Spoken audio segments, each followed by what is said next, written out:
गोपियां भगवान की दिव्य प्रेम की बातें जब करती हैं और प्रेम उद्धव जी ने देखा, उद्धव के हृदय में भी प्रेम का संचार हो गया, ज्ञान भूल गए और प्रेम का रंग चढ़ गया।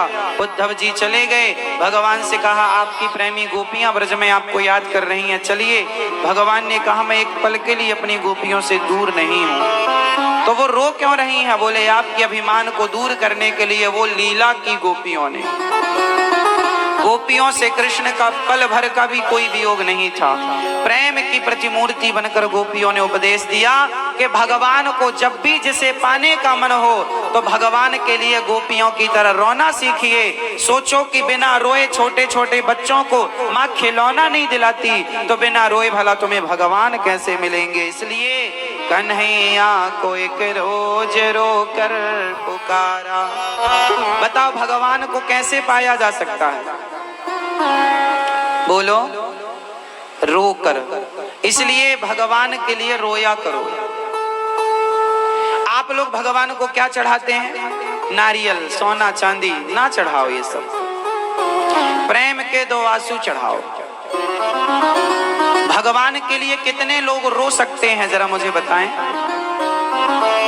रो सकते हो? रो सकते हो?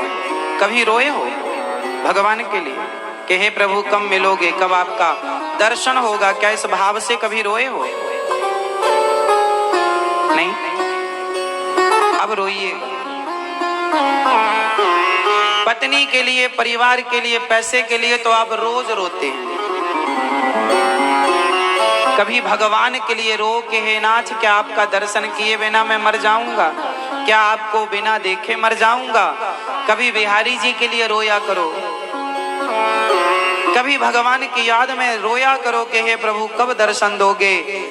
भगवान को जब रोकर कोई भक्त पुकारता है ना, तो जैसे रोते हुए बच्चे के पास सारा काम छोड़कर माँ दौड़कर आ जाती है, उसी प्रकार रोते हुए भक्त के लिए भगवान सारा काम छोड़कर दौड़ पड़ते हैं कि मेरा भक्त मुझे रो करके। मीराबाई रोया करती थी।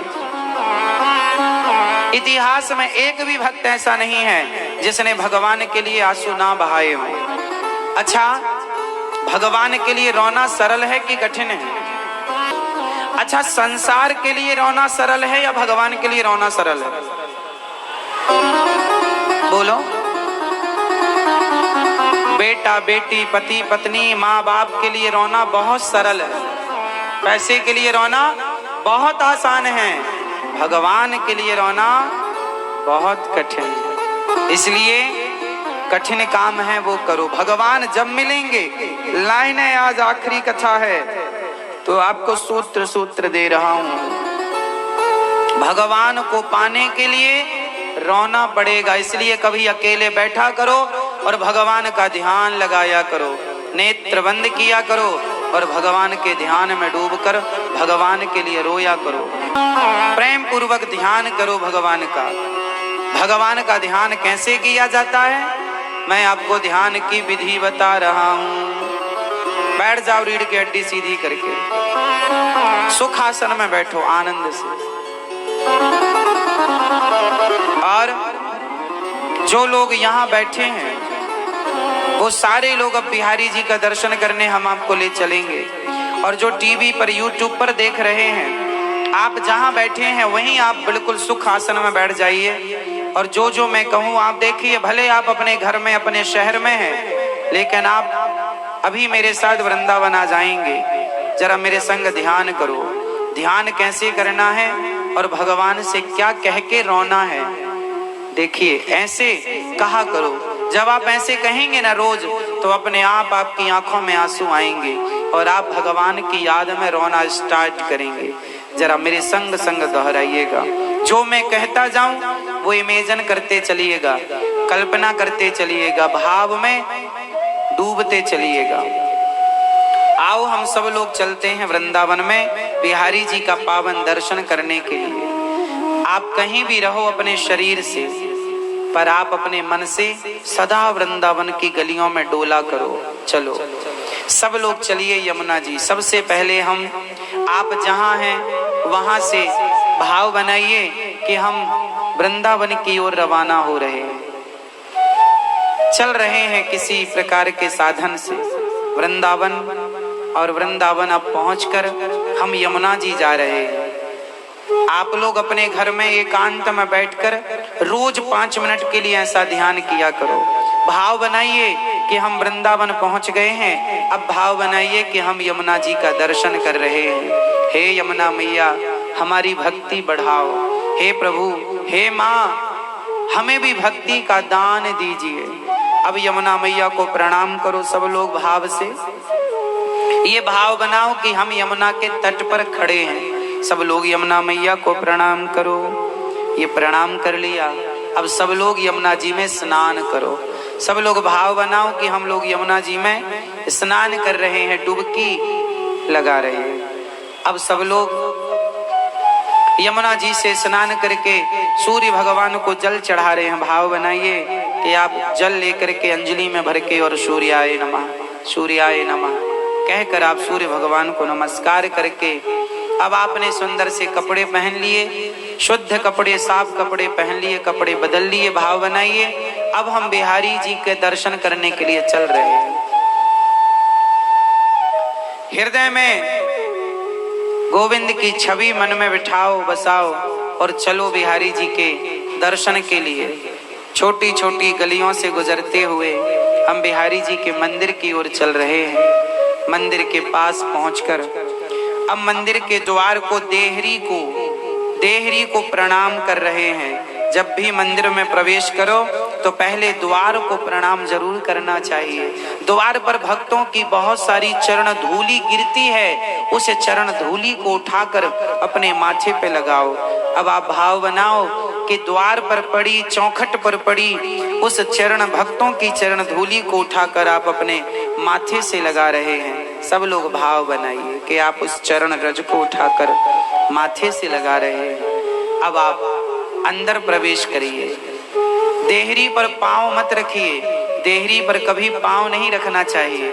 देहरी को पार कर लीजिए, पांव आगे रख लीजिए और पार करिए। अब आप पहुंच गए मंदिर। जैसे आप मंदिर के अंदर गए, बिहारी जी पर्दे के अंदर थे। अब इंतजार कीजिए कि अब पर्दा खुलेगा।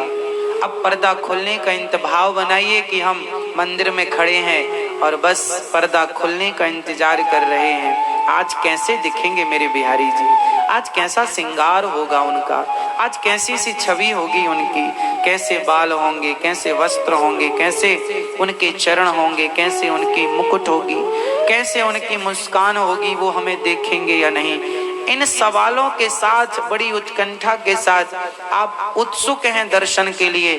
तभी पर्दा खुल गया और जैसी पर्दा खुला, वाह, दर्शन कीजिए कि आपके सामने सांवले से बिहारी जी, जिनके मस्तक पर मुकुट लगा हुआ है और उनके मुकुट पर सुंदर सा मोर का पंख लगा हुआ है। भाव बनाइए कि आप बिहारी जी का पावन दर्शन कर रहे हैं और मोर पंख का दर्शन कर रहे हैं। मोर पंख सुंदर सा, फिर उनके सुंदर से मुकुट का, फिर उनके घुंघराले से बालों का दर्शन कीजिए। कितने सुंदर बाल हैं गोविंद के। फिर भगवान के मस्तक का, माथे का दर्शन कीजिए। फिर भगवान के मस्तक से अपनी नजरें नीचे उतारिए, उनकी सुंदर सी नासिका का दर्शन कीजिए। फिर भगवान की सुंदर सी बड़ी बड़ी आंखों का, नेत्रों का दर्शन कीजिए। कितनी सुंदर आंखें हैं। भाव बनाइए कि वो आपको ही देख रहे हैं। भाव बनाइए कि वो आपको ही निहार रहे हैं, टुकुर टुकुर देख रहे हैं, मानो आपसे पूछ रहे हो कि तुम ठीक तो हो ना। अब भगवान की सुंदर सी मुस्कान को देखिए, उनके गालों को, उनकी होंठों को देखिए। देखिए भगवान के मुख को, वो आपसे कुछ कहना चाहते हैं, कुछ कह रहे हैं, महसूस कीजिए। अब भगवान के गले में पड़ी हुई सुंदर सी, बिहारी जी के गले में पड़ी हुई सुंदर सी मोतियों की माला, वैजंती की माला का दर्शन कीजिए। अब भगवान के कमर पर बंधी करधन का दर्शन कीजिए। फिर भगवान के कमर के नीचे घुटनों का, और घुटनों के नीचे भगवान के सुंदर से चरणों का दर्शन कीजिए। भाव बनाइए कि बिहारी जी के एक पांव पर दूसरा सा टेढ़ा सा पांव रखा है पर आप उन चरणों को बार बार निहार रहे हैं, देख रहे हैं। अब आप बगल में श्री राधा रानी का दर्शन कीजिए कि श्याम सुंदर के बगल में श्री राधा रानी के चरणों का आप दर्शन कर रहे हैं। अब भाव बनाइए कि एक सुंदर सी सिंहासन आपने सोने की बनाई और सोने के सिंहासन पर, सोने के झूले पर आपने श्याम सुंदर को और राधा रानी को बिठाया। भाव बनाइए कि आप सोने के सिंहासन पर श्याम सुंदर और राधा रानी को बिठाकर अब झूला झूला रहे हैं।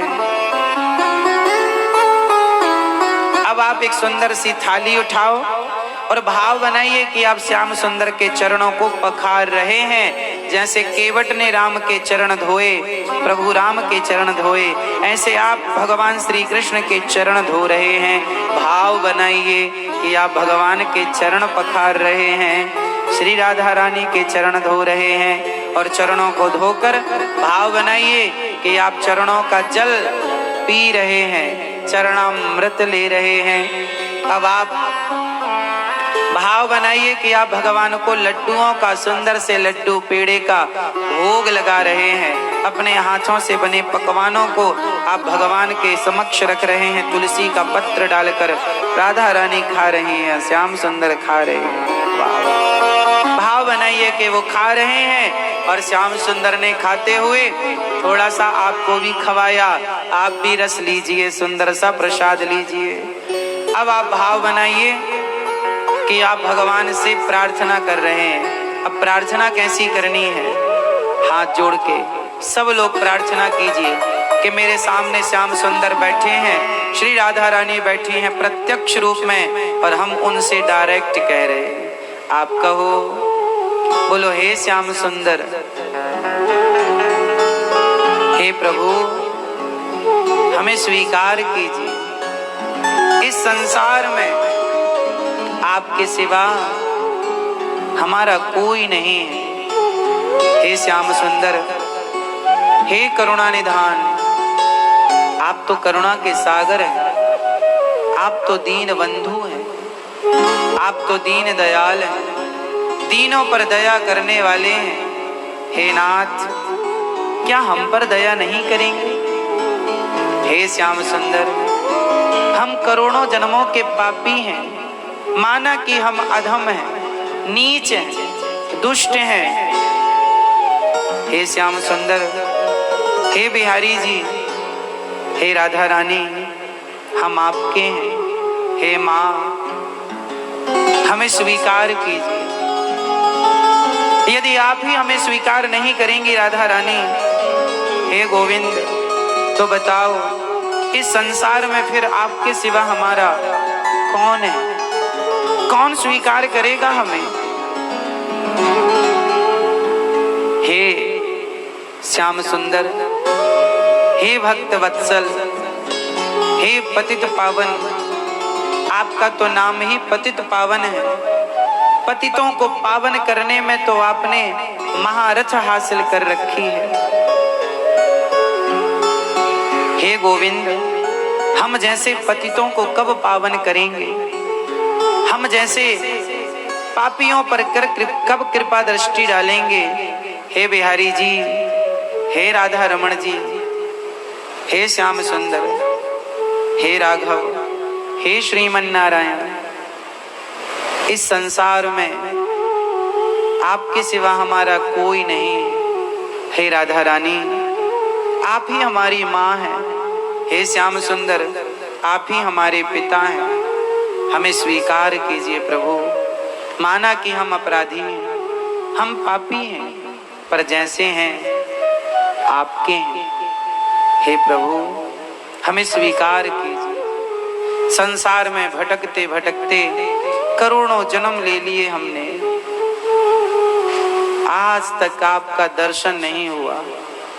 हे प्रभु, क्या आपके दर्शन के बिना ही हमें यह शरीर छोड़ना पड़ेगा? क्या आप हमें अपना दर्शन देकर कृतार्थ नहीं करेंगे?